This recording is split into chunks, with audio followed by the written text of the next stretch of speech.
Seja bem-vindo a mais um episódio do Benecast. E hoje nós vamos falar sobre alianças estratégicas, o poder da parceria entre o corretor de seguros e o advogado, como isso pode impulsionar o sucesso da sua advocacia.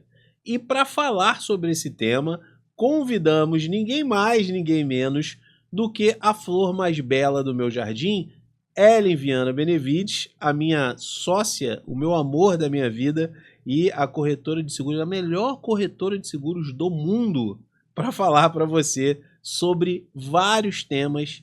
Eu tenho certeza que você vai gostar. Fica aqui com a gente até o final, porque a gente vai falar de responsabilidade civil, questão do seguro do estagiário, a gente vai falar sobre previdência privada, plano de saúde empresarial. Olha, coisas muito importantes. Se você não sabia, eu tenho certeza que hoje você vai aprender muito e vai entender como isso pode te ajudar de verdade aí no teu escritório de advocacia. Seja muito bem-vinda, meu amor, mais uma vez. Uma honra poder trazer você aqui para a gente trocar essa ideia, passar para as pessoas que acompanham a gente um pouco de quem é a Ellen Viana, quem é a Ellen Viana Benevides, quem é a Ellen Benevides, e também para você falar um pouco sobre essas questões que, na verdade, são pontos fundamentais na construção de quem enxerga o escritório de advocacia e a advocacia como uma empresa, né? Sim, é um prazer estar aqui, hoje não como co-host, mas do outro lado da mesa, falando um pouco sobre o meu negócio, o que eu faço, como eu ajudo, como eu posso ajudar os escritórios de advocacia, assim também porque os advogados são consumidores como qualquer outra pessoa e assim como qualquer outro cidadão também precisa de seguro. Legal, mas fala um pouco da tua história, né? Como você começou na área de seguros, como é que foi isso, quando que você começou? Tem pouquinho tempo que você trabalha com isso, né? Eu trabalho desde meus 18 anos, não vou falar a minha idade atual. Isso aí, deixa no off. Desde os meus 18 anos. Foi meu primeiro emprego, eu trabalhei numa corretora de seguros. E assim eu fui trabalhando em outras corretoras, inclusive multinacionais, liderando também áreas e setores específicos da corretora. E fui pegando um pouco de experiência e conhecimento de todas, né? E foi quando eu também decidi que eu ia fazer, você conhece bem essa história, que eu ia fazer o curso. Primeiro fiz a faculdade. Sim. Né? Fiz a faculdade de gestão de seguros. E depois decidi fazer o curso de habilitação de corretor. E aí comecei a trabalhar com a minha própria corretora, abri uma corretora, desfiz sociedade e abri a seguro.com, qual você é sócio junto comigo. É isso aí. Quem não sabia agora tá sabendo. Sim. E vamos lá, Ellen. Assim, é muito interessante essa questão do seguro. Eu confesso para você que antes de te conhecer, eu tinha uma visão muito errada e diferente do que era seguro. Como algumas pessoas até hoje pensam assim, né, que não deve se fazer seguro, que seguro é custo, né? Queria que você falasse um pouco sobre isso. Seguro é custo? Seguro não é custo, né? Seguro é o quê? Não, quando você começa a ter o seu trabalhar e aí assim você vai despontando, conquistando os seus próprios bens, você tem medo de perder os seus bens que você conquistou, enfim, assim como bens materiais, a gente também pode falar sobre saúde, a nossa própria saúde. Você constrói uma família, você tem medo de deixar essa família na mão, e aí você começa a olhar o seguro de uma outra forma. Eu acho que quando você é muito novo, você enxerga o seguro como custo, mas depois que você entra na fase adulta, você começa a ver a necessidade do seguro. É verdade, é verdade. Principalmente eu tinha amigos, né, lá de onde eu vim, de Nova Iguaçu, que eles achavam que seguro era custo, que não ia pagar, que não valia a pena. E muitas vezes era um bem, um carro, um automóvel, que valia infinitamente mais do que um seguro. Então, eles preferiam correr o risco de perder o carro do que propriamente pagar ali um valor que era ínfimo em relação ao patrimônio. E aí, a gente falando sobre isso, tem a questão da responsabilidade civil. Como que funciona a questão da responsabilidade civil? Alguns advogados, esses que já são advogados que estão mais antenados, que já olham mais a advocacia como um negócio, como uma empresa que precisa ser gerida e estar protegida em relação aos riscos. Hoje, por exemplo, né? Hoje a gente estava em casa e o prédio ao lado, um dos apartamentos estava ali pegando fogo, né? Será que tinha seguro? Será que não tinha? Tem seguros que cobrem tudo, né? Vai até a reconstrução do apartamento. Então, o seguro de responsabilidade civil, o advogado, principalmente aquele advogado que só tem o escritório de advocacia como sustento da sua família, dele, da sua família, qualquer dano ali pode ser decretada a falência daquele escritório, né? Como é que funciona um pouco essa questão das proteções do seguro de responsabilidade civil para o advogado? Sim, falando um pouco até desse episódio que aconteceu hoje, a primeira coisa que a gente pensa, né, eu pelo menos, né? Primeiro ninguém, assim, que o apartamento esteja vazio, que ninguém tenha se machucado, que não tenha pet, ninguém dentro do apartamento. Uhum. E a segunda coisa que eu penso meu Deus, será que tinha seguro? Porque da minha varanda eu vi a proprietária do apartamento correndo com a mão na cabeça, desesperada, né, naquele momento. Obviamente, a gente pensa na questão do bem-estar físico, de ninguém ter se machucado, mas obviamente que como eu vou reconstruir tudo que talvez ela tenha levado uma vida para construir, para ter. E ela perde de uma hora para outra. Uhum. E a gente viu que, pelo que aconteceu, a demora dos bombeiros e tudo mais, a gente viu que aquilo ali, com certeza, danificou todo o apartamento, não sobrou nada, né? Uhum. A gente acredita até que tenha ido para outras unidades. Então, o seguro é importante, sim, nessa questão, principalmente do seguro residencial, né? Uhum. A gente acha que nunca vai acontecer com a gente. Não é? Qual é E a probabilidade? E o seguro residencial é um dos seguros mais baratos, né? Enfim. E entrando agora na questão do seguro de responsabilidade civil. Eu acho que tem algumas profissões especialmente que acho que deveria ser obrigatório ter o seguro de responsabilidade civil, mas ainda no Brasil, a gente não tem muito essa cultura. Mas a gente sabe que nos Estados Unidos, a maioria dos seguros são obrigatórios, né? Justamente para resguardar aquela prestação de serviço que você tá oferecendo para um terceiro. Sim. E é para isso que funciona o seguro. O seguro é um seguro à base de erro, omissão e negligência. Então, se for um escritório de advocacia, ela é uma apólice guarda-chuva em que cobre erros dos sócios, funcionários, advogados associados, falando especificamente para advogados, né?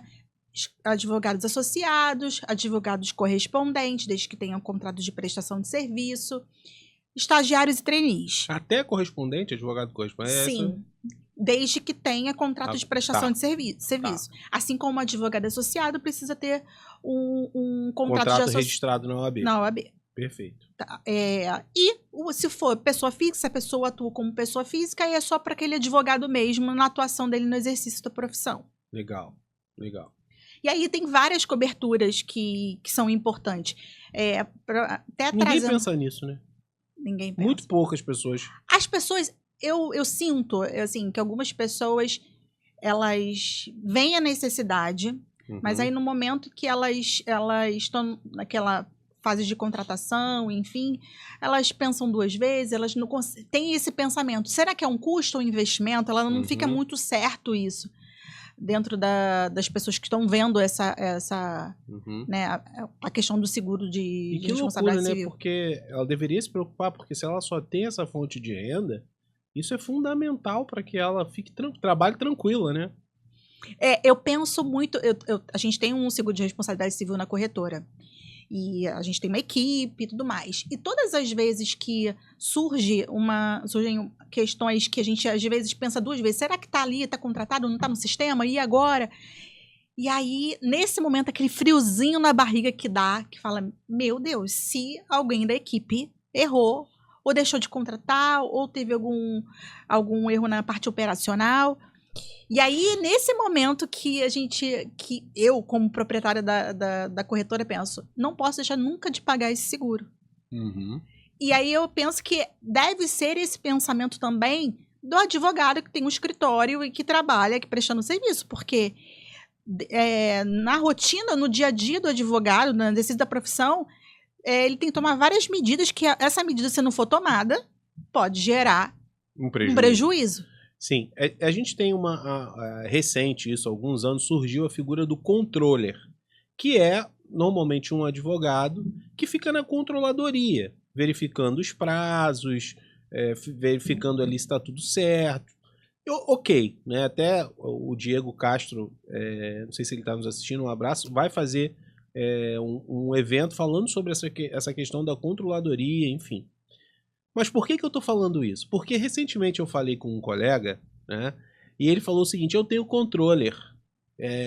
Não preciso fazer seguro porque eu tenho uma controller muito boa. Seguro de responsabilidade civil. Eu falei, mas você tem controller? Mas ela é um robô? Ela não falha? Porque o dia que a tua controller pisar na bola, e isso pode acontecer.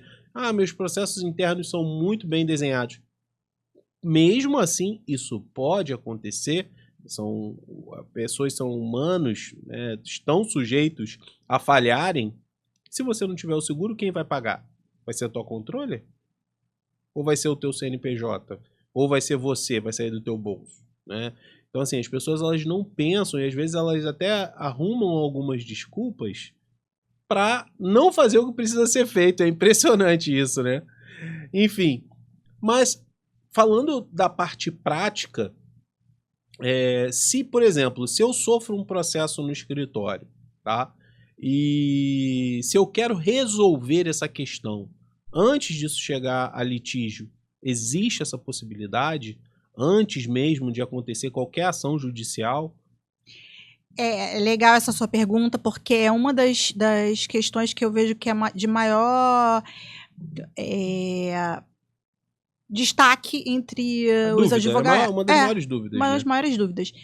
Na verdade, o seguro de responsabilidade civil, em condições gerais, de forma unânime, é necessário que haja uma ação judicial que esteja transitada em julgado. Uhum. Porém, A regra. Essa é a regra. Tá. algumas seguradoras, poucas seguradoras, elas veem isso como estivesse maximizando os prejuízos.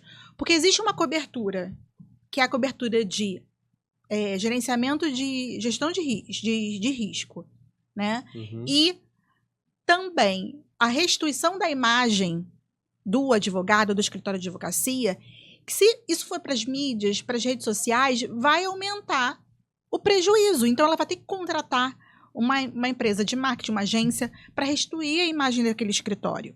Sim. Então, uma vez que ela abre uma possibilidade, algumas, não todas, ela abre uma possibilidade de fazer um acordo extrajudicial desde que tenha uma reclamação formal. E essa reclamação formal pode ser por e-mail, pode ser pelo WhatsApp, desde que tenha a reclamação de um terceiro referente à prestação de serviço ali, e que seja realmente comprovada que é um erro.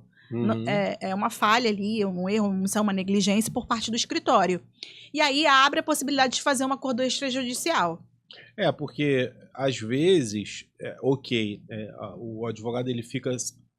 eu sou advogado, se me processarem, tudo bem porque eu sou advogado. Só que aí eu abro mais um parênteses aqui, e uma reflexão, na verdade, que talvez, meu amigo, você não esteja pensando que não é só o processo judicial e não é só você ter que atuar ali em causa própria, que inclusive é algo que eu não recomendo. Uhum. Né? Não recomendo porque acaba envolvendo emoção e você não consegue ali muitas vezes exercer a tua técnica de uma maneira livre de emoção. Então não é uma coisa que eu recomendo. Agora, existe a questão do dano à imagem do advogado, o dano à imagem do escritório. Então eu acho que essa questão aí, o seguro, essa cobertura do seguro para ser resolvido de forma extrajudicial é maravilhoso, né? Porque e é bom para a companhia de seguros também, né? Eles resolverem isso antes do problema realmente acontecer. Primeiro de tudo, antes de falar até mesmo do papel da seguradora, vamos falar também do papel do corretor. Uhum. Uma vez que tem uma reclamação, a pessoa ali, aquela pessoa que de alguma forma ela se sentiu lesada, ela está inflamada. Ah, sim. E a relação ali já não está uma relação boa. Muitas vezes o advogado não quer mais falar com aquela pessoa, ou pelo menos quer alguém que interceda naquele momento ali, fazendo o intermédio. E aí também tem o papel do corretor. E junto à seguradora, fazendo ali o intermédio para tentar liberar ali aquele... para que não chegue, por exemplo, na esfera judicial. Então, esse gerenciamento de crise, que ninguém quer fazer, né? Eu, como corretora, tenho uma empresa, né? Não falando independente, falando como empresa. Empresa ninguém quer fazer. Tem uma reclamação, a pessoa tá ali, ela tá de alguma forma certa, e aí, mas ela tá inflamada e tá querendo os seus direitos. Então, essa parte, por si só, o seguro já vale a pena, que ninguém quer fazer. E tem propriamente a questão do seguro, do ressarcimento. Falando sobre essa questão o seguro, ele tem a cobertura de reembolso das despesas com a contratação de advogado, defesa mesmo, do próprio processo, as próprias despesas do processo, tem ali a cobertura. Tem cobertura também para extravio, roubo ou documentos sob posse do escritório, atos dolosos dos funcionários. Fez uma maldade lá, aí não tô gostando desse escritório aqui, vou perder um prazo, vou escrever uma gracinha numa petição. Exatamente, tem amparo pelo seguro. Também tem amparo na defesa, na esfera também administrativa. Pode ter um processo no Tribunal de Ética. Exatamente, também tem amparo. Cobertura, né? Cobertura. Reembolso com as despesas dessa defesa.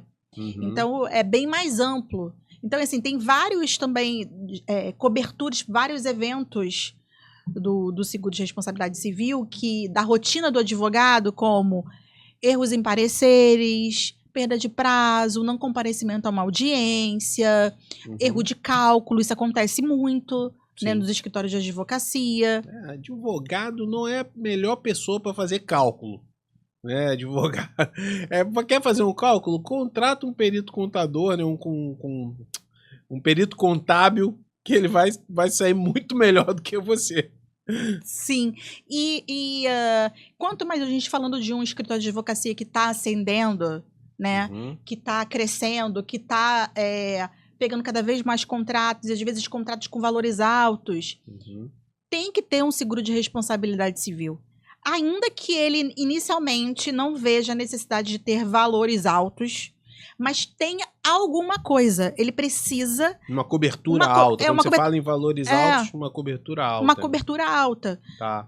Não precisa, de repente, se ele não vê necessidade, mas faz a contratação de um valor que ele entende que seja um valor para cobrir a maioria dos processos que ele tem dentro do escritório dele, para não ficar, como que a gente diz, com a bunda na janela.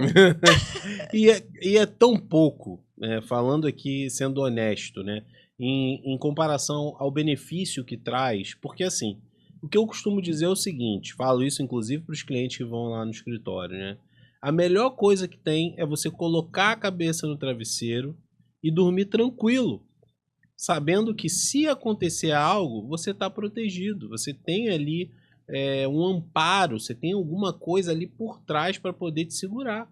Então, assim, a pior situação que existe é você ter um problema desse e você fala, cara, não sei o que eu vou fazer, não tenho dinheiro para contratar advogado, eu mesmo vou ter que fazer a minha defesa. Se eu perder, eu não tenho o que fazer, porque esse dinheiro eu não tenho de onde tirar. Ou pior, se for um processo no Tribunal de Ética e se minha OAB for suspensa, que é difícil isso acontecer, não sei que seja algo muito grave, tá? Eu já vi até cancelamentos de OAB, mas tem que ser algo muito grave.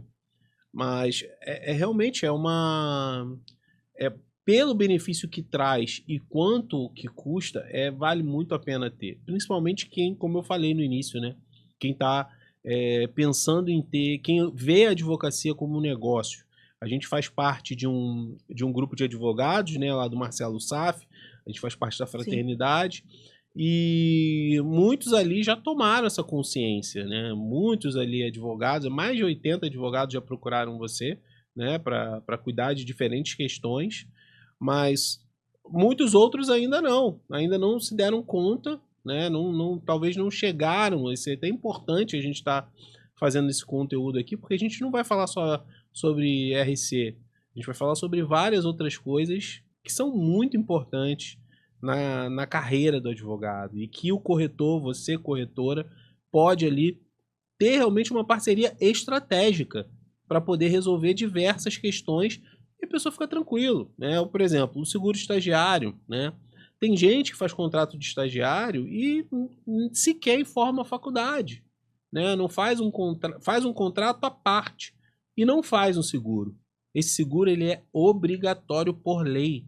Ele não é uma possibilidade, não há uma possibilidade de você não fazer. Até a faculdade pede. A faculdade pede, mas tem advogado que faz o contrato estagiário direto com o estagiário e não informa a faculdade, né? Uhum.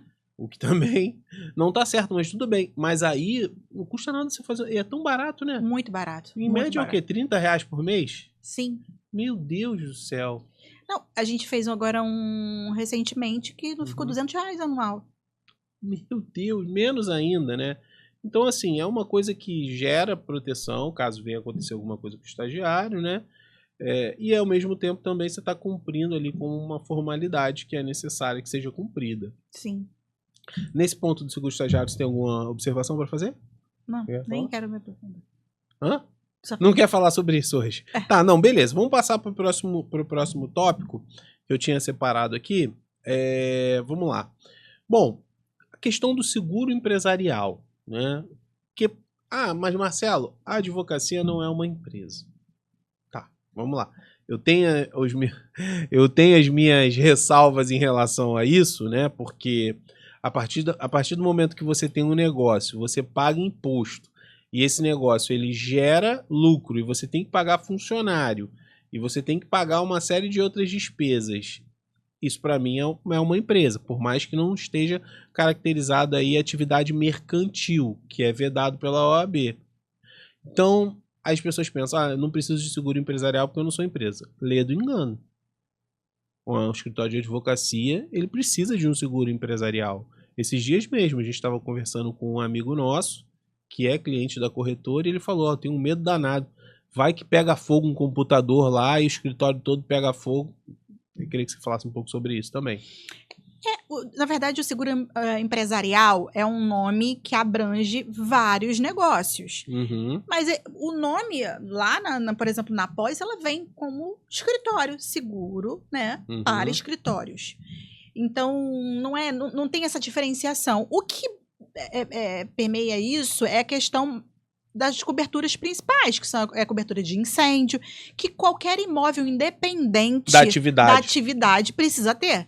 Legal. Né? E aí tem a questão também, se é um imóvel alugado, você precisa resguardar o proprietário caso ele tenha um incêndio, porque senão como é que você vai fazer? Você vai pagar, além de pagar o seu prejuízo do teu conteúdo que você tem dentro do teu escritório. Se for alugado, claro. Sim, e aí você vai ter que ressarcir o proprietário do imóvel, né? Será que você vai ter o seu caixa? Como é que vai estar o seu caixa? Será que você vai ter condições, né?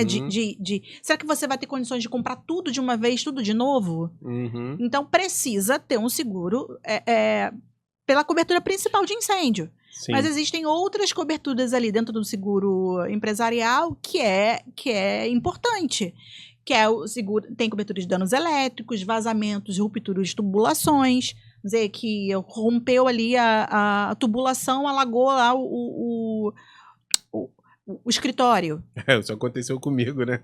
Danificou, né? A própria assistência 24 horas dentro do seguro. Eu costumo dizer que os seguros patrimoniais, como um seguro empresarial, seguro residencial, só o benefício que você tem na assistência 24 horas já ultrapassa o valor que você está pagando de seguro. Porque tem chaveiro também, né? Dependendo Tem chaveiro, tem eletricista, tem encanador, tem várias coberturas. Você utiliza para trocar o spotzinho os spots que queimaram, da iluminação que queimaram, né? Se você for pagar por fora. Então, o seguro empresarial Só a assistência que você contrata e você utiliza, você economiza contratando uma mão de obra para fazer aquele serviço, já paga todas as outras coberturas que você ainda tem inclusas ali naquele seguro, entendeu? Muito bom, muito bom. Então, é uma economia que você tem ainda. Vale a pena, porque você está contratando várias coberturas ali e ainda tem direito a serviços que o serviço que você está fazendo durante o ano já é uma economia que você está tendo na contratação daquele serviço. Porque às vezes o que o advogado pode pensar, e o advogado que talvez não seja da área imobiliária, eu acho que quem é da área imobiliária tem um pouco mais de sagacidade nisso. Ele pode pensar o seguinte: estou contratando o seguro que o proprietário me obrigou a contratar, conforme consta lá no contrato. Então eu não vou fazer mais nenhum seguro para o escritório. Só que é exatamente isso que você falou, né? Você está pagando um seguro que é obrigatório, mas esse seguro, ele muitas vezes tem uma cobertura mínima que é só para resguardar o imóvel, né? E a construção ali do imóvel. Mas, por exemplo, os teus móveis, o teu conteúdo que está lá dentro, eletrônicos, computadores, nada disso está coberto, né? Móveis, eletrodomésticos. A maioria das vezes, né? No seguro que vem pela imobiliária ou pelo proprietário, ele está pensando só em resguardar a parte... a parte de reconstrução ali do imóvel, mas a parte do conteúdo, tudo que você investiu em imóveis planejados, eletrodomésticos, eletrônicos, tudo aquilo não tem amparo. Então ele tá te obrigando ali a pagar a parte dele.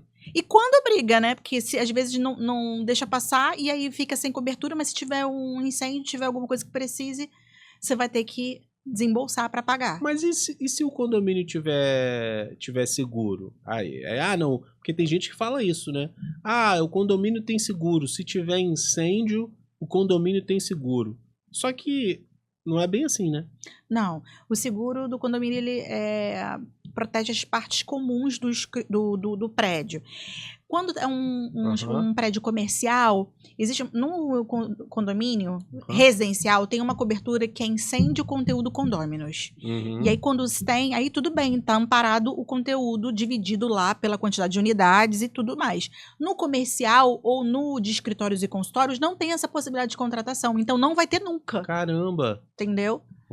Então não tem a cobertura para incêndio conteúdo. Então não adianta você falar, eu pago o seguro do condomínio, você tá lascado, né? Quando é comercial ou de escritório. Não, ele tá resguardando as partes comuns do condomínio. E mesmo no residencial, tem que ver se tem essa cobertura na apólice, né? Exatamente. Caramba, pra você ver, né? As pessoas, elas ficam arrumando um jeitinho de não fazer o seguro, né? E que, na verdade, é uma coisa tão simples, tão pouco, né? Exatamente. O residencial é menos ainda, né? Então, enfim. E quais são que você acredita que são as coberturas essenciais para esse seguro, para escritório, por exemplo? O que você acha que deve ter lá obrigatório? Você fala assim, Marcelo, isso aqui é obrigatório, tem que ter. Eu costumo dizer que primeiro, uma boa assistência 24 horas. Você defina lá, peça para ver um pacote de assistência 24 horas que te atenda, pelo menos a intermediária. Né? E com relação à cobertura de incêndio, que é a cobertura obrigatória, a cobertura de danos elétricos, a cobertura de recomposição de documentos, é uma cobertura... Caramba, essa aí eu nem sabia que existia. Como é que é isso? Se tiver um incêndio, se você tiver sobre a sua responsabilidade os documentos, aí tem a recomposição dos documentos. Às vezes, documentos com valores altos, né? E tem a cobertura também de alagamento, a cobertura de desmoronamento, tem a cobertura de instalação em um novo local, se tiver um incêndio naquele local. E para refazer, você vai precisar alugar um novo imóvel para restabelecer o teu escritório. Despesas fixas do escritório também tem tipo, aluguel, condomínio, essas coisas. As coberturas principais. Despesas principais. Isso eu não sabia também. Eu tô aprendendo pra caramba hoje aqui. Sim. E também a cobertura, que eu acho que é legal, por um período que fica sem funcionar aquela empresa. Então, na verdade, você pode contratar uma coisa ou outra. Ou a cobertura de despesas fixas de instalação no novo local, ou por um tempo que aquela empresa vai ficar sem funcionar, Uhum. tem lá qual é o faturamento daquela empresa e aí você contrata para que ela fique naquele período sem trabalhar, recebendo. Pô, que sensacional. E assim, o tema de hoje é como a parceria entre o advogado, né, e o escritório de advocacia, entre o advogado e o corretor de seguros, como ela pode ajudar no sucesso da advocacia. Óbvio que a gente está falando aqui de RC, de responsabilidade civil de advogados, falamos aqui um pouco do seguro empresarial para escritórios de advocacia, né, como isso pode resguardar, mas tem muito mais coisas que a gente pode falar em relação a esse tipo de parceria, né, principalmente se a gente for olhar pelo lado da retenção de talentos, né, porque hoje, vamos lá, pelo menos de 2 a cada 10 advogados que eu conheço, que são amigos e que são próximos, falam que tem um grande problema, que e ainda falar, pô, levei mais uma facada, pô, mais uma vez que estão me deixando e tal, e fizeram isso, aprontaram e tal. Então, assim, a gente entende, né, que é difícil realmente a gente encontrar uma boa mão de obra qualificada e formar uma equipe, mas também muitas vezes a gente não para pensar com a cabeça do colaborador, com a cabeça do associado, com a cabeça daquela pessoa que está trabalhando ali contigo. Então, aquela pessoa que está trabalhando, a gente, né, eu e você, nós já fomos, a gente já teve do outro lado, né, a gente já foi funcionário. Então, a gente sabe como são as coisas. A gente pensava em ter um bom plano de saúde, né, em quais benefícios que aquele trabalho estava me gerando. E muitas vezes a gente meio que fica alheio, quem está na linha de frente, a gente tem tanta coisa para pensar, para administrar o negócio, que eu queria que você falasse um pouco primeiro sobre a questão do plano de saúde, né? Acho que o plano de saúde empresarial, eu acho que é fundamental aí nessa parceria estratégica, nessa aliança, né, entre o escritório de advocacia e a corretora de seguros para você poder sanar, porque é um grande problema. A realidade é que é muito difícil hoje, a gente, principalmente essa geração nova que tem vindo, eles têm outros porquês, eles têm outros propósitos. Então, se não tiver algo que realmente esteja alinhado ali com o que ele quer também, isso ele acaba saindo. Então, não acaba tendo uma grande rotatividade e a gente sabe que isso é muito ruim para qualquer empresa, né? Mas falo como escritório de advocacia porque é o que eu tenho, né? Hoje, né? O que eu trabalho hoje, né? Vamos falar agora um pouco do que eu gosto de fazer mais e que eu tô atuando mais hoje. Ah, legal. A corretora tem algumas áreas, a área patrimonial, né? E a área de benefícios, que é a área que eu tô liderando mais agora. A parte de benefícios, né, que a gente pode trazer isso de uma forma geral para qualquer empresa e assim também como um escritório de advocacia, a dor é a mesma. Às vezes você está lá treinando aquele funcionário ele entrou você está gostando daquele trabalho, ele está performando, só que às vezes a empresa ela não está proporcionando as melhores condições de trabalho. E aí esse funcionário ele vai para o mercado. Ou ele é assediado por um outro escritório, uma outra empresa. E se o seu pacote de benefícios não está de acordo, não está aquém do que ele imagina, do que ele gostaria, ele vai pensar em mudar. Então é aí que entra a questão dos benefícios. O plano de saúde é um deles. O plano de saúde, eu costumo dizer que estatisticamente, o plano de saúde ele é o benefício mais valorizado pelos funcionários. Aí a gente pensa assim, você fala dos funcionários jovens e também dos funcionários que estão na meia... a partir de 25 anos. Vamos falar geração Z, Millennial e geração X, que é quem está na atividade hoje aí, né? Tem os Baby Boomers também, mas é mais difícil, né? Os Baby Boomers estão mais para se aposentar do que ter mais gente trabalhando, né? Não é mais a faixa etária que tá bombando. Quem tá chegando mesmo são a geração Z, né? Eles que estão chegando com tudo aí, né? Sim. Recentemente eu tive contato com um escritório de advocacia que me procurou, querendo colocar o plano de saúde no escritório, porque ele perdeu um advogado júnior, porque ele foi pro mercado, que apenas porque tinha plano de saúde. Uau. E ele tinha um plano de saúde que era que os pais que pagavam, ele não queria mais que os pais pagassem. E o pacote de benefícios era melhor naquele escritório do que o escritório que ele estava, e ele foi. E a justificativa que ele apresentou era que aquele outro escritório oferecia plano de saúde.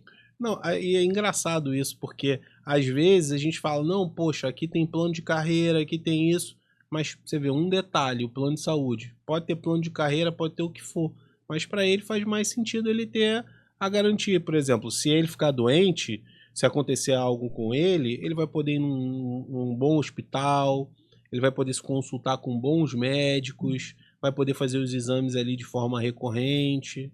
Acho que o homem, ele nem pensa tanto nisso. Acho que as mulheres, acho que cuidam mais da saúde, né? Acho que do que os homens, né? Eu acho que a saúde é um pilar da nossa vida. Verdade. Então, acho que qualquer independente de sexo, ele vai pensar, se eu precisar, né? Às vezes quer fazer o tratamento ou quer fazer acompanhamento preventivo. Então, sim. Não é só oferecer qualquer plano de saúde, é oferecer um plano de saúde que ele veja como benefício, porque às vezes a empresa pega um plano de saúde só visando a questão do preço. Óbvio que a gente tem que unir preço e qualidade, né? Aí não vê, só vê o preço, não vê onde que aqueles funcionários eles moram, qual é o bairro que eles moram, se tem hospitais nas redondezas ali onde ele reside, ou até mesmo no próprio escritório. E aí vê lá uma rede hospitalar que é lá não sei aonde, ele não vai nem para se cuidar, nem ser preventivo, e nem quando está precisando, porque aí ele prefere ir numa UPA porque é mais próximo da casa dele. Então, ele não vai ver aquilo como um benefício. Você está pagando um plano de saúde para a tua empresa, mas não é um plano de saúde adequado que o seu funcionário não está valorizando. Sim. Né? E não é só dar o plano, tem que verificar se é adequado. E uma coisa também importante, por exemplo, o plano de saúde, né? Óbvio, os sócios do escritório de advocacia, eles podem ter o plano de saúde, mas e os parentes dos associados, os parentes os seletistas, dos estagiários, como é que é isso? Como é que funciona isso? Por exemplo, uma funcionária seletista aderiu ao plano, né, do escritório. Ela pode colocar o marido dela, por exemplo, como dependente dela? Não sei se seria esse o nome. Eu pego duas realidades quando as empresas, geralmente os responsáveis pelo CNPJ, os proprietários, eles vêm procurar, às vezes, o RH. Tá. Depende do tamanho da empresa, né? Eu pego a realidade em que aqueles proprietários do CNPJ, né, os sócios, utilizam para fazer o plano para ele, porque o plano de saúde empresarial ele chega a ser cerca de 40% mais barato do que o adesão, pessoa física, né? E aí ele utiliza o CNPJ ali para fazer o plano de saúde para os donos da empresa e para os seus familiares e seus dependentes. Ótimo. E o outro que utiliza também para os seus familiares e aproveita para oferecer para os seus funcionários. Esse eu acho que é o mais inteligente que se faz, porque ele está apresentando um benefício para os seus funcionários, né? E aí, geralmente, quando eu pego só um que tenha só seus sócios, eu também apresento, incluindo os funcionários, para ele ver que ele está apresentando um benefício. E não precisa oferecer, às vezes, uma melhoria, não precisa ser um aumento de salário. Pode ser oferecimento, até a possibilidade de ter um plano de saúde através do CNPJ da empresa, o funcionário valoriza. Porque ainda que você não custeie o plano de saúde 100%, você pode custear parcialmente. Você não é obrigado a custear 100%. Você pode oferecer a possibilidade do seu funcionário entrar quem quiser no plano de saúde, custeando 50%, por exemplo. Tá. E aí, olha a melhoria que você está trazendo para o funcionário. Se ele for para o mercado para fazer o individual, ele vai pagar uma fortuna. Tá. e aí ele não faz, aí ele fica sem muitas vezes, ou ele paga pelo próprio bolso, e aí ele já sai parte do salário dele. A maioria não paga. Mas se ele, aquele funcionário que se preocupa muito com a saúde, e aí ele acaba tendo que pagar do próprio bolso. E aí já come parte do salário que se tem. Sim. Então, dói muito no bolso dele. Pesa. E aí você oferece o benefício do plano de saúde custeando 50%, sendo que, além de ser muito mais barato do que ele pagaria lá fora, você já está custeando 50% e ele está valorizando aquilo. Entendeu? Mas e o dependente nessa história? E o dependente? O dependente fica a cargo da empresa dar a possibilidade ou não de incluir o dependente. Um filho, por exemplo. Um filho. Ele pode entrar a empresa, né? Tem vários formatos.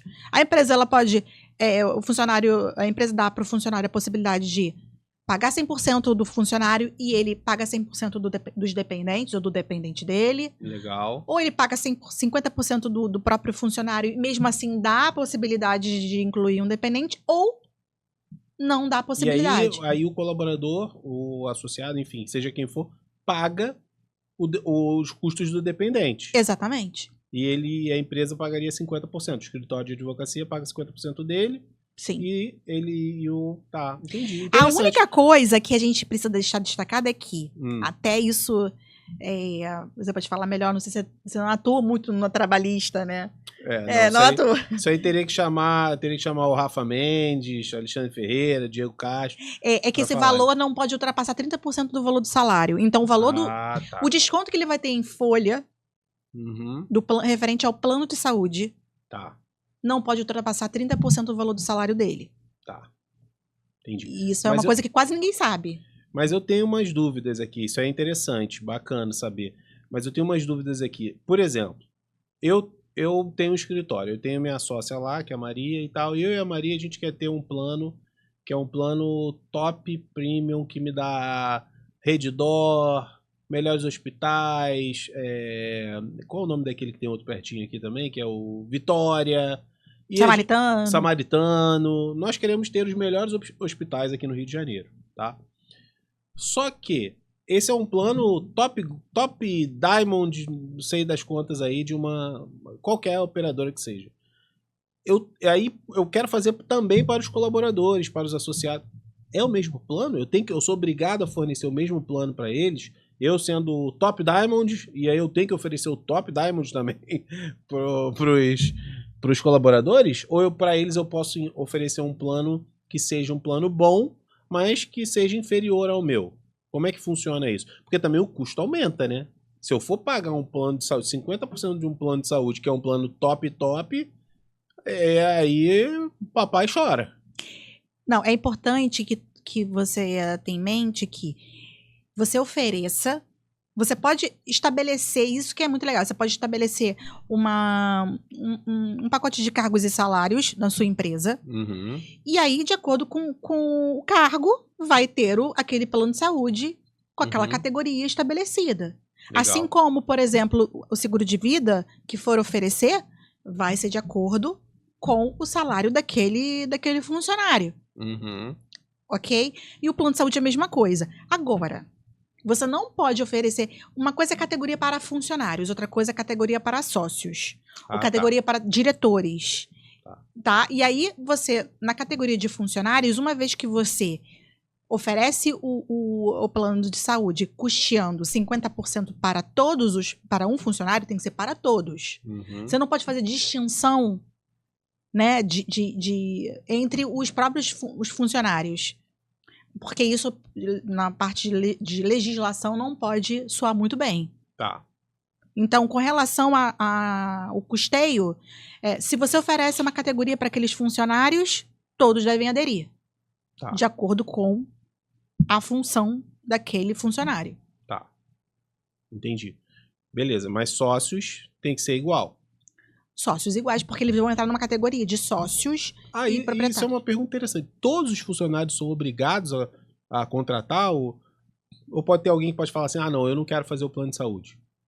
Não, ele pode, assim, na verdade, se você parcialmente custeado, ele vai ter que ser descontado uma parte. Você tem que demonstrar que você ofereceu e ele se recusou. Não, desculpa, eu não me fiz entender. Por exemplo, eu tenho 10 funcionários, só 3 querem fazer o plano de saúde, ok? Ok. Ah. Pode. Tá. Não é obrigado que Não todos é façam. obrigatório que todo mundo contrate. Não é obrigatório. Isso é importante também, porque pode ser que tenha algumas pessoas que não queiram. Lá no escritório, por exemplo, recentemente tinha gente que queria e tinha gente que não queria. Sim. A única coisa que não é para a empresa, mas no meu trabalho que é importante é saber se realmente todos vão entrar ou não, porque existem 2 modalidades de contratação, que é a compulsória, em que entra todo mundo, e aí algumas operadoras dão um desconto maior, porque todo mundo está entrando daquele FGTS ali, que estão registrados, e o outro que não, é livre adesão. Tá. Porém, o desconto não é tão agressivo como o compulsório. Bacana, bacana. E deixa eu te falar uma outra coisa, te perguntar uma outra coisa também. Advogado associado, porque assim, a figura do advogado associado é uma figura assim um pouco controversa, né? Inclusive a gente lá no grupo mesmo, na Frate, cada um fala uma coisa em relação à questão da tributação e tudo mais. Mas eu queria ter de você a tua visão e a visão das operadoras de saúde em relação à figura do advogado associado. Porque o advogado associado ele não é um sócio, não é um colaborador seletista e ele tem vínculo com a empresa. Ele pode entrar nos planos de saúde? Como que funciona isso? Então, o advogado associado, ele entra como se fosse um prestador de serviço para as operadoras. E algumas operadoras, elas limitam o percentual para aderir ao plano de saúde, que são os prestadores de serviços com contrato de prestação de serviço. Tá. Depende da quantidade de vidas que aquela empresa tem, por exemplo. Algumas operadoras, menos de 30 vidas, não consigo incluir um prestador de serviço. Tá. E aí não consegue colocar. Outras, não, eu consigo colocar, mas eu tenho que estar limitado a 15% da massa, que é a quantidade de pessoas que estão entrando. Então, há possibilidade, mas depende da operadora. Não, às vezes pode ser, eu não sou especialista, é até uma pergunta isso. Se o advogado associado ele já tiver uma sociedade unipessoal, um CNPJ, de repente não é melhor fazer a empresa, o escritório, fazer um combinado com ele em relação ao pagamento desse plano de saúde empresarial? Não sei, eu estou levantando hipóteses aqui. E aí ele faz esse plano de saúde que é através do CNPJ dele, porque eu lembro que você estava me falando um tempo atrás que o MEI ele pode ter o plano de saúde, só precisa ter 6 meses de atividade, não é isso? Sim, 6 meses de abertura e esteja regular. Mas a sociedade unipessoal não é MEI, então... Não, aí não, ele faz CNPJ normal, aí não tem essa exigência. Tá. E aí, falando sobre isso, assim, existem algumas operadoras que fazem o plano de saúde empresarial a partir de uma vida, são poucas. E outras a partir de 2 vidas, que aí você amplia o leque de possibilidades de fazer o plano de saúde. Entendeu? Agora, plano de saúde, se ele fizer mesmo fazendo com uma vida, já é bem mais barato do que fosse fazer o adesão. Entendi. O individual. Porque hoje, assim, por experiência, né, o que a gente vê é que muitos escritórios, eles têm na sua massa ali a figura do associado, trabalhando para eles, né? Então é importante saber isso, fazer uma consultoria mesmo com você, né? Para entender o que vai funcionar melhor e se isso vai poder acontecer. Porque você está falando assim, 20%, 15%. Se a gente estiver falando aí de um escritório com 10 funcionários, onde 3 são associados, um teria que ficar de fora. Porque só poderiam 2, com 20% seriam só 2. Sim. Né? 2 funcionários. Exatamente. Incluindo os sócios, né? Sim. O que precisa entender é a quantidade de pessoas que estão entrando nesse plano de saúde, que vai definir a quantidade e isso também vai de operadora para operadora, né? Para operadora, de cabeça operadora. Você saberia alguma, não? Então, acho que aceitam. A Mil aceita, a Sul América aceita. A Porto Seguro também tem um plano, né? Mas é mais restrita em relação à questão do percentual. Entendi.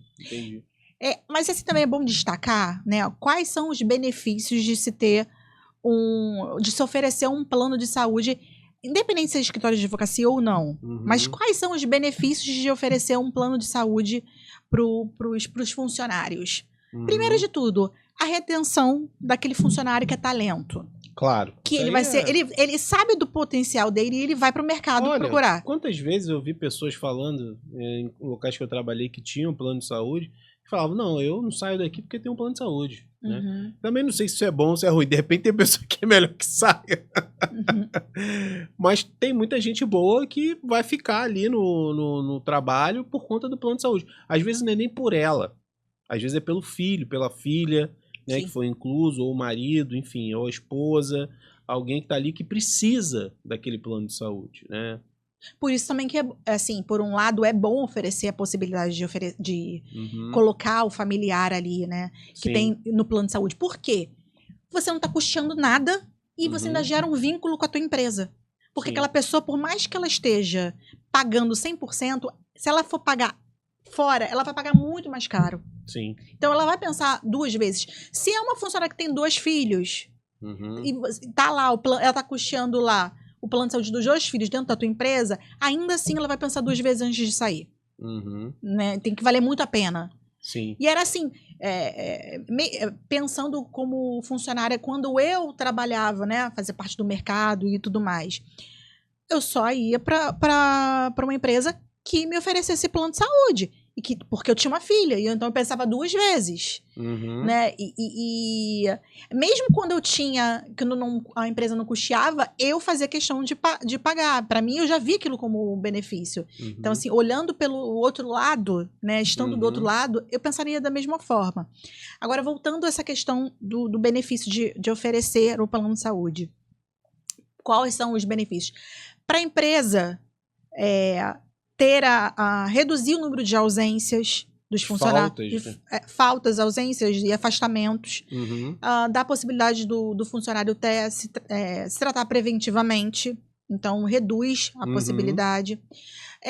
Tem também a questão de você deixar o teu funcionário mais motivado, valorizado. A valorização, ele pensa, a empresa não está pensando só nela, a empresa está pensando também em proporcionar condições de trabalho para a equipe. Sim. Então, ela pensa, né, ela se sente fazendo parte de algo, né, tendo a questão do plano de saúde. Com relação ao funcionário, ele vai pensar 2 vezes antes de sair da tua empresa. Você também não tem a necessidade de custear 100% do plano de saúde. E ainda assim, ele vai ver isso como benefício. Você não vai precisar dar a ele, por exemplo, não necessariamente um aumento e aumentar as despesas com verbas trabalhistas. Você dá o benefício do plano de saúde, mesmo que custando parcialmente, você não precisa dar um aumento e, de alguma forma, você vai dar uma melhor condição de trabalho para o teu funcionário. Muito legal. E até uma coisa que a gente não falou aqui, né? A gente está falando de retenção, mas é uma coisa até um pouco da área da Nídia, né? Que é a nossa amiga e que cuida do RH das nossas empresas. A gente, inclusive, indica se está precisando de alguém para fazer a contratação, até ou o processo de demissão. Ela é muito boa nessa área. Tenho certeza que ela vai poder te ajudar. Inclusive, a gente já entrando aqui nessa parte um pouco da Nídia, que é o seguinte, cara, contratação. A gente está falando de retenção, mas contratação. Tenha certeza absoluta de que quando a pessoa ver na descrição da vaga plano de saúde, isso é um diferencial. Não, você vai filtrar. E você qualifica os interessados, né? Os pretendentes àquela vaga. Exato. Então, a qualificação é outra. Porque a pessoa que é qualificada, ela já vê aquela vaga assim, quais são os benefícios dessa empresa? Eu mesma, quando vou contratar para corretora, a primeira coisa que aquele candidato pergunta, quais são os benefícios? Né? E é engraçado isso, né? Isso é uma coisa geral, em todos os estados, é do Brasil, né? As pessoas, às vezes, valorizam mais o benefício do que o próprio salário. A pessoa olha, não, lá tem plano de saúde, tem vale compras, tem odontológico, tem vale refeição, tem... pô, o vale-refeição é um valor legal. Às vezes as pessoas elas valorizam mais isso do que... É engraçado isso, né? A gente pensava assim, né?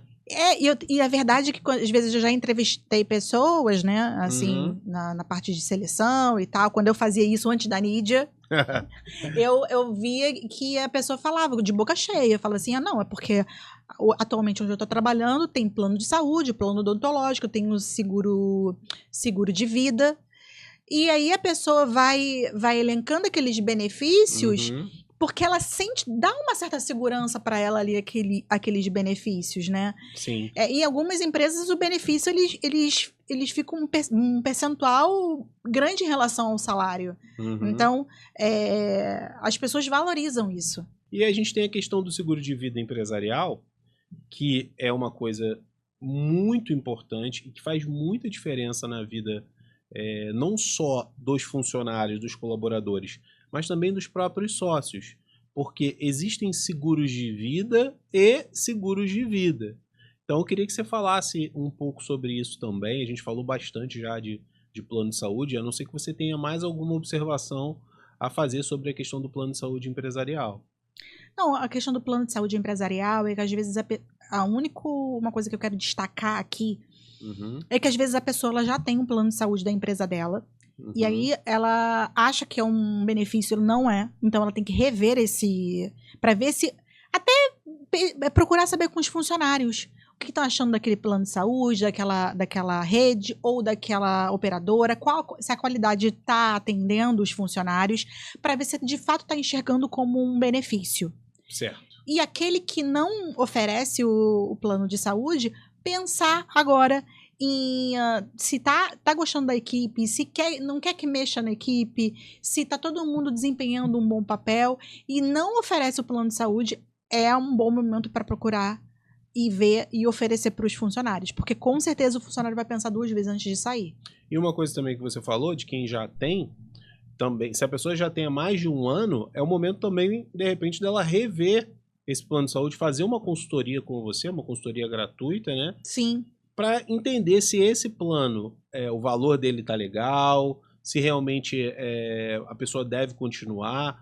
Porque quando a gente fala nessa consultoria gratuita, muitas pessoas acham assim, vou fazer a consultoria, vou ter que contratar alguma coisa. Não, muitas vezes você mesma fala, fica no teu plano que é melhor, né? Fala um pouco sobre isso. Eu, na verdade, na minha própria carteira de clientes, quando um contrato de plano de saúde ele completa 1 ano, ele vai sofrer reajuste. Só que o mercado ele é muito dinâmico, então todo mês muda a tabela, todo mês tem campanha, todo mês tem uma condição diferenciada. Você imagina de um ano para o outro o que pode mudar. Muita coisa muda. Então, no momento que sofre o reajuste, que já completou 1 ano, é comum que as empresas busquem uma nova opção de plano de saúde. E aí, falando um pouco do meu trabalho, da minha própria carteira, às vezes eu mesmo entro em contato com os meus clientes, né, com os proprietários das empresas, às vezes o RH, para verificar se aquele plano ele continua oferecendo a melhor condição ou não. Se é melhor realmente mudar de plano. E às vezes eu sou abordada por eles. Às vezes eu nem me entro em contato ainda e eles já sabem disso, já é uma prática comum, eles já entram em contato. Eles sofreram reajuste, eu quero ver se realmente continua. Compensa, né? Tanto financeiramente como a questão da rede. Às vezes você pode pagar a mesma coisa ou menos para uma outra operadora com uma rede muito melhor. Com um reembolso muito melhor. Então, às vezes, mudando a acomodação de algum dos funcionários. Então, nesse momento, é o momento de rever o plano de saúde. E aí, não necessariamente você vai mudar. Porque o que acontece comigo, em alguns momentos, é melhor opção mudar o plano. E às vezes, não. Eu vou falar, não, fica onde você está, que ainda é a melhor opção. Comigo, com a gente mesmo, com a corretora. A gente teve anos de a gente mudar todo ano, mas teve já tem algum momentos tempo, que né, que a gente não muda. Durante 2 anos, 2, 3 anos, a gente não muda. Mas aí, ainda assim, eu vejo todo ano se realmente a melhor opção é continuar ou mudar. Então, assim, até um parênteses agora que eu vou abrir aqui, essa mulher vale ouro, gente. Então, por quê? Ela cuida, olha quanta coisa ela pode agregar dentro do teu escritório de advocacia. Quantas coisas a gente falou aqui. Porque tem muitas pessoas que não entendem, que talvez não tenham tido uma boa experiência com um corretor de seguros, que elas não entendem o valor desse trabalho, como isso é importante e como isso afeta em diversas áreas do teu negócio, do teu escritório. Você que aí tá na fraternidade, ou você que está na mentoria do SAF, olha como isso é importante, como essa parceria ela é estratégica. E olha que a gente nem falou ainda aqui de várias outras coisas que a gente ainda vai falar. Fica com a gente até o final, se inscreve no canal para você receber mais conteúdo como esse aqui. A gente fala bastante sobre empreendedorismo, sobre gestão, sobre marketing, sobre coisas que eu tenho certeza, sobre a parte financeira, né, tenho certeza que vai ajudar muito, sobre saúde, né? Porque como que a gente vai empreender se a nossa saúde ela não está em dia? Até o Lana está lá com o Tão Constante que Irrita. Um abraço pro Vitor Lana, meu mentor, e aqui, um cara que me inspira bastante. Então, assim, como que a gente vai ter sucesso nas outras coisas se tem áreas da nossa vida que não estão indo bem? Eu não entendo pessoas ou empresários ou pessoas que falam não tenho plano de saúde. A pessoa ela tem uma condição condição social ali, ele pode pagar um bom plano e ela simplesmente não tem plano de saúde.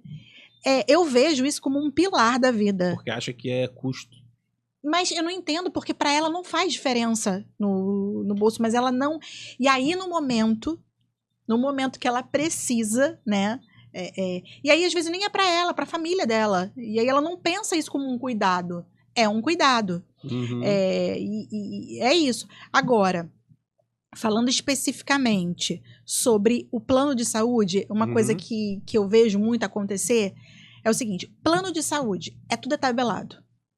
Não vai ter uma diferença de preço entre a Ellen e um outro corretor, ou a corretora da Ellen e um outro corretor. Então, o que difere isso? É o atendimento. É importante que você faça o plano de saúde com uma empresa que tenha CNPJ, que seja uma empresa, né? Não um corretor... Fundo de quintal. Nem fundo de quintal, tipo de baixinha ali, que só tá pensando em tirar o teu pedido. E receber ali... Não é um corretor, é um tirador de pedido. Tirador de pedido. Tirador de pedido, não faça. Não tem diferença de preço entre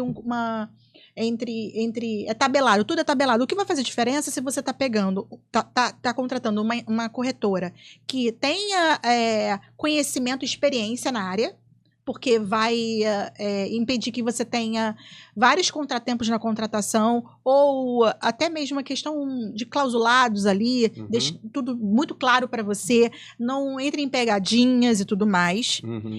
E o pós-venda, porque antes de contratar, tudo é maravilhoso, porque a pessoa está pensando em quê? Em receber aquilo ali. É o que eu vejo muito acontecer no mercado de plano de saúde. E aí depois... Você precisa fazer uma inclusão e exclusão de funcionário. E aí a pessoa não te atende mais. Não, a pessoa não te atende mais e às vezes ela nem sabe fazer aquilo. A pessoa não te atende. Eu tive mesmo um cliente que é meu cliente em outras áreas, que ele acabou fazendo um plano de saúde com uma outra pessoa. E aí, alguns meses depois, Ellen, você pode me ajudar? Eu posso transferir, né, o meu atendimento para você, porque o corretor não está mais me atendendo. Então, principalmente se tratando de empresa, provavelmente você vai precisar fazer o quê? Alterações, inclusões, exclusões, fazer isso no tempo hábil para que você não pague 2 vezes por aquele funcionário. Funcionário que já saiu há muito tempo e ainda continua na tua fatura. Então, você no plano de saúde, é importante que você saiba que você não está pagando por diferença de preço no plano de saúde, porque tudo é igual. O que você vai pagar é pelo serviço prestado pelo corretor. Sim. E até no momento em que ocorreu algum tipo de negativa ou alguma demora para que seja concedido ali algum procedimento, alguma coisa que seja necessária à vida, né? Que muitas vezes resulta até num processo judicial por conta da falta ali de intervenção do corretor que vendeu aquele plano de saúde. E a gente já teve diversas vezes casos assim, que você foi lá, eu vi isso, né? Você me contou, eu sei, eu sou testemunha, que você foi lá, interviu e o plano resolveu, né? Uma demora, muitas vezes que ocorre, que a gente sabe que demora, às vezes para liberar algum procedimento, algum exame, quando é mais caro e tal. E isso é super importante você ter. Não quer dizer que o corretor é o milagreiro, mas se não tiver ali alguém na ponta para intervir, vai ficar realmente muito mais difícil, né? Uhum. Bom, muito bom. Acho que esgotou aqui a parte, né, em relação ao plano de saúde. Não tenha dúvidas de que você é peça fundamental não só você, um bom corretor de seguros, né? Porque a gente está falando de maneira geral, Sim. de bons corretores, de pessoas realmente que sejam comprometidas, né, idôneas, envolvidas ali como você abraça realmente as causas que chegam até você. Eu vejo que o corretor de seguros também tem por conta do mau corretor de seguros, a classe acaba sendo mal vista. Denegrido. Assim como o advogado. Às vezes muitas pessoas falam de advogado e enfim. Mas somos resolvedores de problemas, né? Verdade. Trazemos soluções. Talvez por isso que a gente tem ali E quando vem uma pessoa que é mal intencionada ou que acaba fazendo algo que venha diminuir aí o nosso trabalho, a gente acaba sendo, de alguma forma, mal visto, né? Penalizado por uma coisa que você nem fez, né? Exatamente. Eu sei como é que é isso. Mas vamos lá. Seguro de vida. Tá? Muita gente tem aquele segurozinho de vida, às vezes o gerente do banco, né? Você vai fazer alguma coisa lá no banco, né? Vai fazer um financiamento, um empréstimo, qualquer coisa, o gerente vem, poxa, eu tenho um seguro de vida aqui. Porque a gente sabe que seguro de vida, cara, muita gente... vai ter meta. Nem tem o seguro, a cobertura para morte natural, não tem. Não tem morte natural, não tem. Tu tem que ter, pô, caraca. Então assim, tu tá pagando aquilo ali, tu tá pagando só pela comissão do gerente do teu banco, né? Porque ele não tá preocupado na qualidade ou na contratação de cobertura, ele só quer bater a meta dele. Então, assim, geralmente quando o cliente ele vem, né, do seguro de vida que eu acabo falando e fala, eu tenho um seguro no banco, eu falo, eu já sei. Não é seguro, é um seguro de acidente pessoal. Só em casos de acidente você recebe. E aí, geralmente, quando vai me passar a pólice para eu dar uma olhada, é exatamente isso. Então, essa semana mesmo eu falei com uma advogada sobre seguro de vida. Ela falou, eu tenho seguro no banco. Eu falei, não é seguro de vida, com certeza não. Ela, você tem razão. Cota pra mim. Aí é isso. Seguro de vida, falando de individual, né? Do individual. Diferente do plano de saúde, por exemplo, eu não trabalho com plano de saúde individual, só empresarial. Já no seguro de vida, eu atuo com um seguro de vida individual e no seguro de vida empresarial. No seguro de vida... Por que eu atuo no seguro de vida individual? Porque às vezes aquele dono daquela empresa ela precisa de verbas maiores, com coberturas diferentes, que só tem no individual. Tá. E o empresarial é pensando ter ali também coberturas para os sócios e para os funcionários. Mas se quer alguma coisa fora, ou coberturas de valores maiores, ou cobertura que não tenha no empresarial, a gente faz um individual. Nossa, eu tenho muitos seguros, né? De vida. Sim, não tem como. Eu sou um dos principais clientes da corretora, eu e o escritório, né? Porque a gente tem vários seguros de vida. Tem agora o DIT, que a gente refez, né? Doenças graves. Doenças graves, né? Disponibilidade temporária, doenças graves. Então, assim, eu já tenho essa consciência e eu sei que isso é um investimento. Não, DIT é diária de incapacidade temporária. Diária de incapacidade temporária. Muito obrigado pela correção. E a incapacidade temporária não ultrapassa 365 dias. Depois disso é invalidez. Então, é isso. Então, a gente vai deixar loucos os advogados que estão insistindo, os advogados que estão assistindo a gente aqui.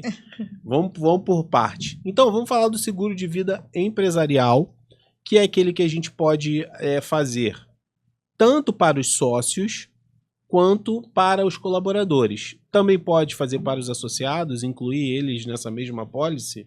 Então, prestadores, entra na mesma regra de prestador de serviço. Entendeu? Legal. Mas nada que também não possa ser feito ali de uma maneira individual, aí um combinado com os sócios do escritório, né? Exato. Mas aí nesse seguro, que a gente está falando de um seguro agora, não de acidentes pessoais, mas um seguro de vida empresarial, Qual é a diferença, as vantagens dele em relação a esse aí, por exemplo, que é um seguro que a maioria dos bancos empurram, né? O seguro de vida empresarial, ele economicamente, financeiramente, é muito mais barato em relação ao individual. Me dá um exemplo de um Eu, caso recente que você tenha visto. um caso recente. Tá, A empresa ela tem 15 funcionários, tá, 2 sócios. tá. Cada sócio com um capital de 500 mil. Aham. E eu tô falando de 500 mil para morte natural, morte acidental é o dobro, aí seria 1 milhão para cada sócio, né? Para os familiares beneficiários. Tá. Invalidez total permanente por doença e invalidez total permanente por acidente. Tá. Assistência funeral familiar. Tá. E para os funcionários, a gente colocou um capital de 50 mil para cada funcionário. Uhum. Essa empresa tá pagando R$250 por mês. Caramba. R$250. 250. É muito pouco. É muito pouco. E no individual? Se ele for fazer um individual, é muito mais barato, muito mais caro. Muito mais caro. Muito mais caro. Uhum. Então, assim, eu não tenho como... Certamente, dependendo... Porque, o que acontece? Quando eu faço seguro de vida empresarial, eu vou por um... Eu não tenho necessidade, quando eu falo de um capital global, tá? Eu não preciso informar as idades. Uhum. Então, ela vai por aquela massa ali, e eu não posso colocar as vidas acima de 75 anos. Uhum. E algumas acima de 70, depende da seguradora. Tá. E aí, eu não tenho, ela calcula pela quantidade de vidas e pela verba de indenização que você está contratando. Uhum. Quando você vai para o individual, várias informações que você levado em consideração. Você levando em consideração, que é se é fumante, se não é fumante, qual é a altura e peso, para calcular o IMC, saber se ingere bebidas alcoólicas, se faz exercício físico. Então, a idade. Então, a profissão, várias informações ali vão influenciar no valor. Então, quando você... Certamente, dependendo da idade da pessoa, eu vou botar uma idade aqui, 45 anos. Tá. Se botar a mesma verba, tá? Ele não vai pagar. Só por ele, certamente ele já pagaria R$250. Só para uma pessoa? Para uma pessoa. Uau. E aí que muitas pessoas não falam isso. Não oferecem. Né? Então, quando você presta serviço voltada para empresas, é que você acaba... A pessoa ali que não tem uma empresa, que é individual e tal, ela não tem essas informações. E aí, quando você tem um corretor de seguros que é focado no benefício para as empresas, você vai ter essas informações. Muito bom. E o seguro de vida também, a gente falou da questão do DIT, né, e doenças graves. A gente vai entrar nesse tema, mas antes disso eu queria até falar um pouco do seguro de vida que a gente usa para os clientes lá do escritório, que é um seguro de vida focado mais na questão da sucessão. E esse seguro é um seguro muito importante, porque a forma como a gente constitui as holdings lá no escritório, a gente faz de uma maneira que não tenha que existir um inventário. A gente cria holding para não existir inventário, é para excluir o inventário da vida daquela família. Só que em algumas situações, como por exemplo, direito e ação, que são coisas que ainda não estão propriamente no nome da pessoa, por exemplo, precatório. Um advogado que tenha precatório para receber e ele morre antes. Isso é direito e ação, né? Porque ainda não está pronto aquilo ali. Aquilo ainda não está, ele não consegue acessar, vamos falar assim. E dessa forma, isso, de alguma maneira, não tem como entrar na holding. Isso não tem como entrar na holding, né? E aí o que a gente faz? A gente vai ter que fazer inventário disso. Então, se vai ter que fazer inventário disso, o que a gente recomenda? Seguro de vida. Porque esse seguro de vida, ele vai dar conta de arcar com esse pagamento das custas desse inventário. Vamos lá, a gente está pegando de repente um cliente que tem 20 milhões de patrimônio, mas ele tem, sei lá, 600 mil para receber de precatório. Estou dando um exemplo, uma hipótese, né? Pô, 600 mil de precatório em relação ao que a gente faz lá de patrimônio, é pouco, né? Se fosse uma holding, talvez a gente nem fizesse. Porém, a gente arrumasse outras situações para fazer o planejamento patrimonial e sucessório. Mas o seguro de vida, nesse caso, de um inventário nessa monta, seria fundamental, porque ele acessaria esse recurso imediatamente, porque não teria que passar por inventário, seguro de vida, e poderia arcar com esses custos, né? E é muito barato, né? Sim. E não é só isso, né? Eu acho que o seguro de vida é um ato de amor. Um ato de amor realmente porque a família, muitas vezes, às vezes a pessoa é a provedora da família, né? Às vezes o único provedor da família. E aí, como fica ali os filhos... eu mesma, às vezes eu fico falando, né? Eu não tenho medo de morrer, mas eu tenho medo de como as pessoas que eu amo vão ficar aqui. Né? Pensando nisso, como as pessoas... Porque dá também a possibilidade das pessoas chorarem por aquela pessoa que ela perdeu de uma forma que não tem que ficar preocupada com o que vai comer no outro dia, né? E aí não só também para pagar os custos com o inventário, mas também para se manter durante um tempo. Sim.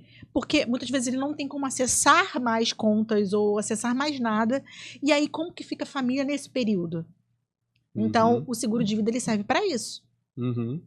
Sim. Inclusive, hoje eu apresentei um croquis estrutural de uma holding e assim, uma família que tem uma condição financeira boa em patrimônio, não em patrimônio líquido, mas em bens imóveis. E se tivesse que acontecer um inventário hoje, um dos imóveis teria que ser vendido de 2.100.000 reais, ele teria que ser vendido só para arcar com os custos do inventário. Só para cá com os custos, porque não tem uma holding, porque se tivesse a holding não precisaria. Mas aí teria todo esse custo. Olha, a gente está falando de 2 milhões.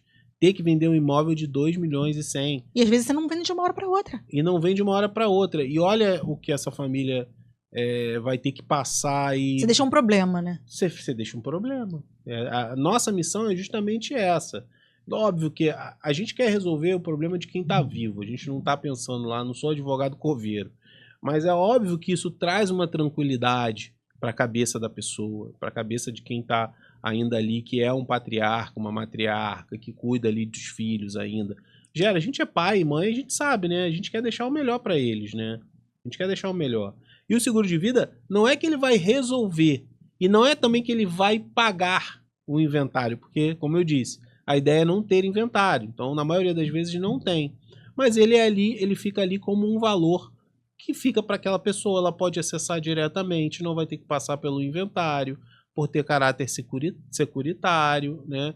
E muitas vezes é muito pouco que se paga para ter um prêmio muito alto, né? Uma indenização alta que fica na apólice, né? E, gente, falando mais do empresarial, os sócios daquela empresa, se você pensa, se você paga um valor para ter como benefício para você, para os seus sócios, para os seus funcionários, o mesmo que você pagaria ou menos para ter só para você.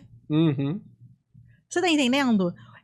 É algo que é um benefício muito grande, economicamente falando.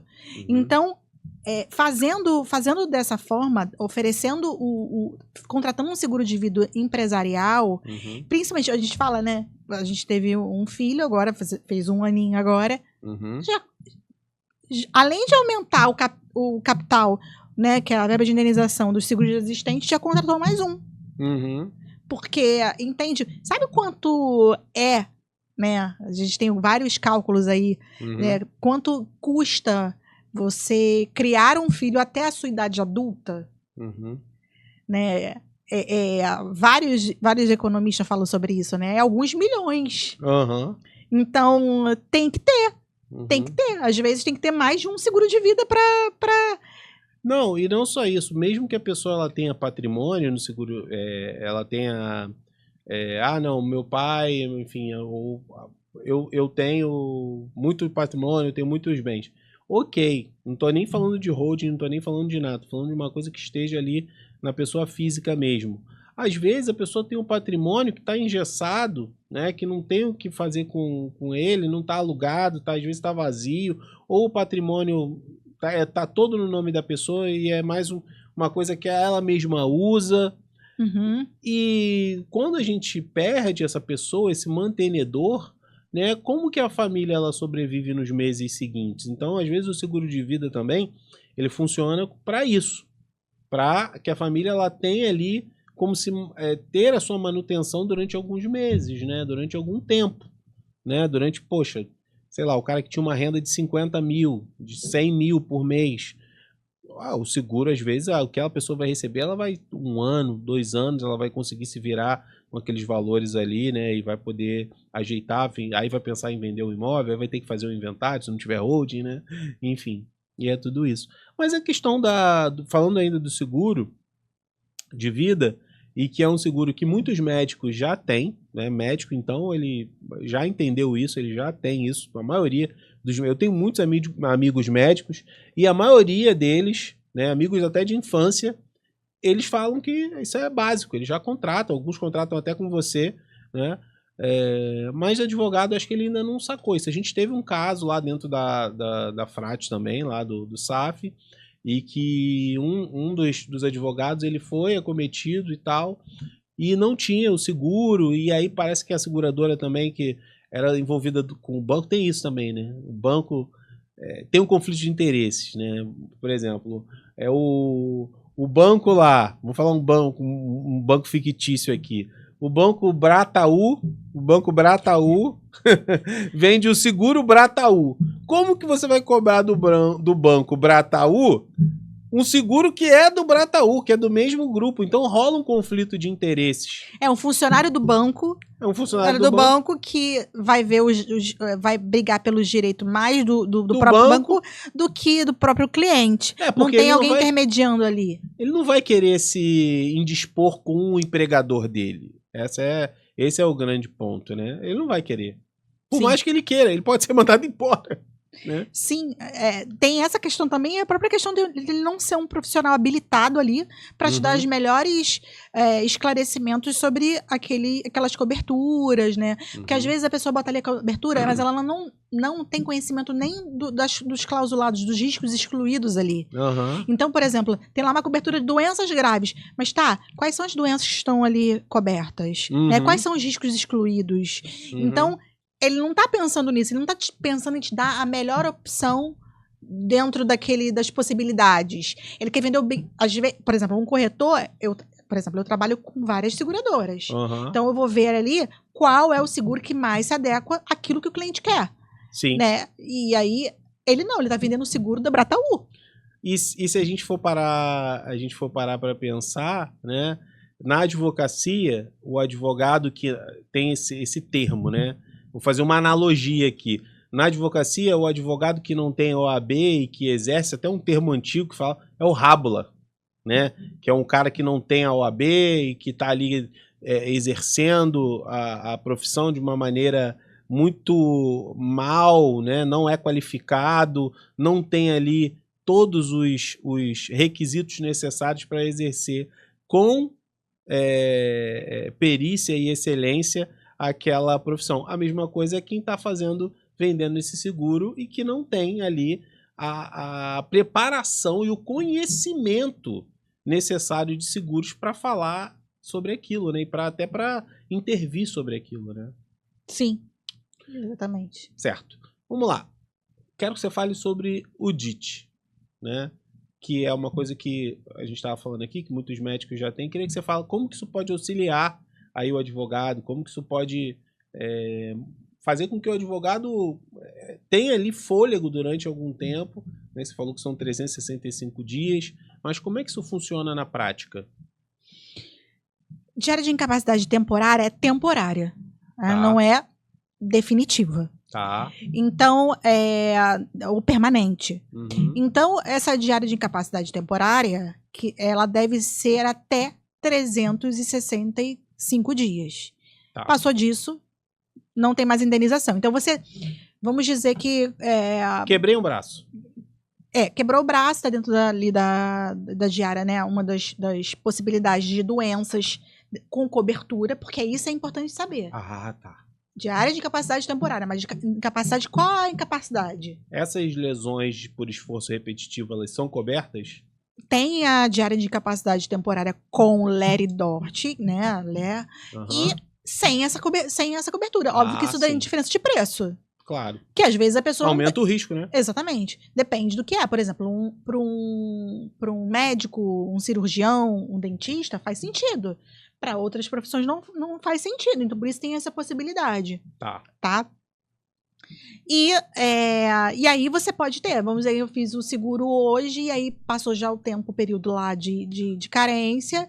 E aí, daqui a 3 meses eu fui acometida por uma doença que tem a cobertura dentro do seguro, né, de diária de incapacidade temporária. E aí eu posso ter essa indenização com os valores que eu contratei pela diária, porque você estabelece qual é o valor da diária, né? E aí, até 365 dias eu posso ser indenizada. Tá. Passou disso, cessou a indenização. Por quê? Porque passou a ser uma invalidez permanente. Certo. E qual o valor? Por exemplo, a pessoa tem um salário, né? Um advogado que é o sócio, ele tem lá retira um prolabore, ou faz uma distribuição de lucros de forma proporcional no mês. Como que funciona isso? Quanto que ele vai receber a mesma coisa que ele receberia se ele estivesse trabalhando? Me deixa entender um pouco mais sobre isso, até para quem está nos assistindo também entender, né, como é que isso pode beneficiar ele, né? Você precisa comprovar que você tem esses ganhos. Ah, tá. Não é simplesmente colocar um valor aleatório e aí eu achar que eu vou ser indenizada. Não, você precisa comprovar através... Se você faz um imposto de renda... Imposto de renda você tem que ter lá comprovado. Então, e aí a primeira coisa que a seguradora, um dos primeiros documentos para ser indenizado, é a comprovação que você recebe esses tais de valores. E aí, alinhado também, né, ao valor que você contratou lá de diária. Entendeu? Algumas têm lá, e também tem a franquia, que depende da seguradora, dos primeiros 15 dias, tem que ter lá, não tem pagamento, é a franquia. Mas é que eu dei a entrada hoje. Certo. Só que tem os primeiros 15 dias. Então, eu não recebo nesses primeiros 15 dias porque é a franquia. E aí, depois disso, eu começo a receber as diárias. Então, por exemplo, se eu fiquei só 15 dias, você não vai receber. Agora, se eu fiquei com incapacidade por, sei lá, 30, 60, os primeiros 15 dias... mais de 15 dias. Tem que ser mais de 15 dias, que é a franquia. Entendi. Interessante. E, olha, a gente falou sobre seguro empresarial, a gente falou sobre seguro de estagiário, responsabilidade civil, plano de saúde, seguro de vida. Falamos bastante sobre seguro de vida, né? Tem mais alguma coisa que você queira acrescentar sobre o seguro de vida? Não, sobre seguro de vida é isso, assim, você contratar o seguro de vida... Empresarial, ou seja, individual, olhando para as coberturas, os clausulados, o que cobre, o que é risco excluído, e só um corretor de seguros vai poder te dar essas informações. Não é contratando com um banco, porque na hora que você precisar, algumas seguradoras, infelizmente assim, ela vai lá ver o que ela pode fazer para não pagar. E se você não tem um profissional que esteja atualizado das informações das condições gerais daquela seguradora, você vai levar um susto na hora que for receber. Então você pagou durante tanto tempo por algo que você não era aquilo que você precisava. Certo, muito bom. E acho que tem algumas coisas ainda para a gente falar. Por último, a gente está caminhando para o fim do nosso episódio de hoje, que eu aprendi bastante coisas que eu realmente não sabia. Olha como é bacana a gente trocar essa ideia. Que é sobre a previdência privada, né? Que inclusive é algo também que a gente indica. Não é todo planejamento que a gente indica a previdência privada, é verdade. Mas a previdência privada também ela é muito vantajosa porque você consegue acessar esses valores sem a necessidade de passar por um inventário, né? A gente até indica também a previdência privada para quem tem filhos, né? Porque a gente consegue colocar lá, normalmente é um valor que não vai fazer diferença no mês, mas chega no final do período de 20 anos, 25 anos, nossa, tem um valor lá bem bacana que o teu filho vai poder acessar e pode ser usado para faculdade, enfim. Ou então pode deixar no teu nome, né? E aí você decide o que você vai fazer com o seu. Porque normalmente o jovem, ele não tem ainda muita maturidade, né? Às vezes tem jovens e jovens, né? Tem jovens que já têm uma maturidade. Enfim.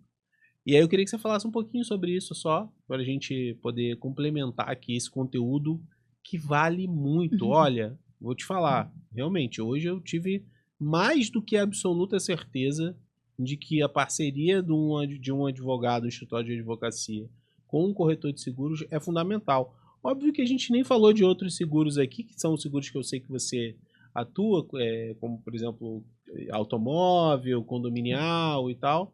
Mas só dessas questões que a gente falou, a gente já dá para ver que é praticamente loucura não ter um parceiro, uma parceira como você por perto para poder auxiliar nessas questões, né? Falando de previdência privada, assim, muitas pessoas têm um certo preconceito com a previdência. Gente, previdência por exemplo, tem uma finalidade. Investimento tem outra finalidade, são coisas completamente diferentes. Você tem que pensar com a previdência para algo para o seu futuro, para sua aposentadoria. Né? E aí não tem muito a ver com a questão do investimento. Então, assim, vale a pena ter previdência privada? Vale a pena. Porque ali o milagre dos juros sobre juros, né? Dos juros compostos é absurdo. Então, eu faço a simulação Então, assim, quanto mais cedo você faz a contribuição, começa a fazer a contribuição de um plano de previdência, maior vai ser o montante, a reserva que você faz. Então, eu já fiz simulações até agora recentemente que chegou lá na idade determinada, que geralmente eu determino em 65 anos, é o triplo do que ele contribuiu. Então, é importante fazer uma previdência privada. Vale a pena, pensando a longo prazo, é óbvio que você não vai ver tanta diferença se você começa a contribuir com uma certa idade. Quanto antes, melhor. Quanto antes, melhor. Porque é aí que atua os juros compostos, que aí vai fazer triplicar a tua contribuição.